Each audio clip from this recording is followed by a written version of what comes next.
Well, good morning, YouTube.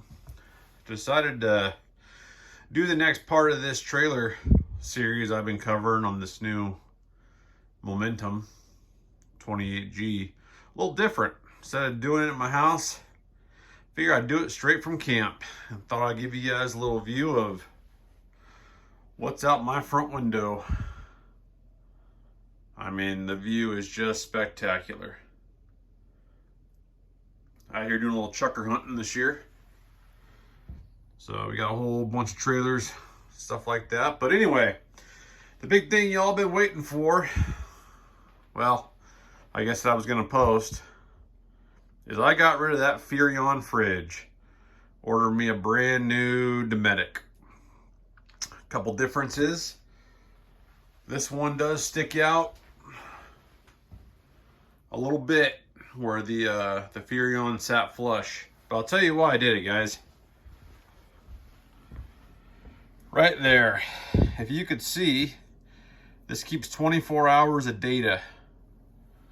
Right here is my fridge temp over 24 hours, min and max, and my freezer. You know, the freezer temperature fluctuates, as you can see, but there's no question there that things stay frozen. The big part is that fridge temp. As you can see, that's about a 6-degree fluctuation versus that Furrion was 15 to 20.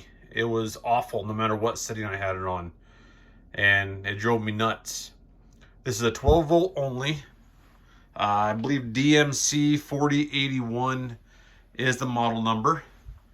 Much nicer latches and light in here.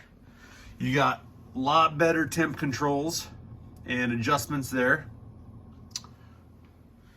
and it just closes perfectly. Same up here. I got a separate freezer control here and just closes perfectly.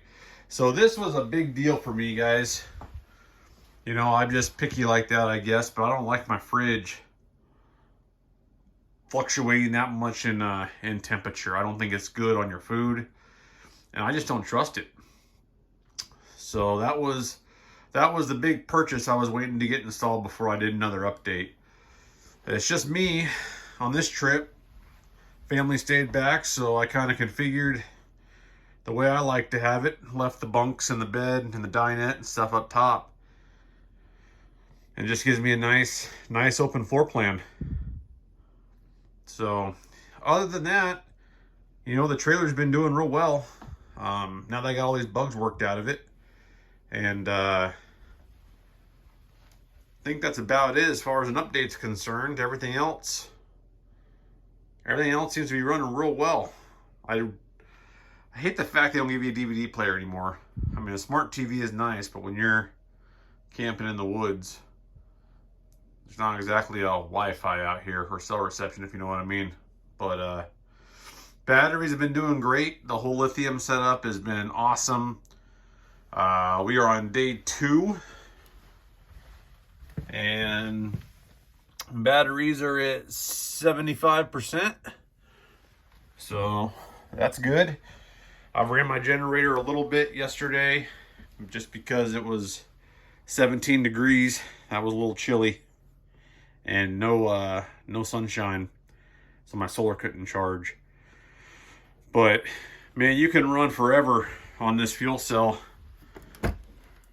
I filled this up before I left, and I probably ran the generator for a total of 4 hours in the last 2.5 days, and I filled my ATV once, and I'm at 3/4 of a tank.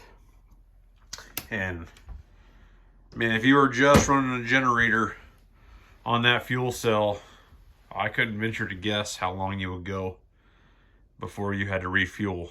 But anyway, I might pick this up when I start heading home and do some tow review. I've only got one machine in here, but I might be taking the father-in-law's Polaris with me back home, and he might venture on to some other stuff. But I'll get back with you guys and go from there.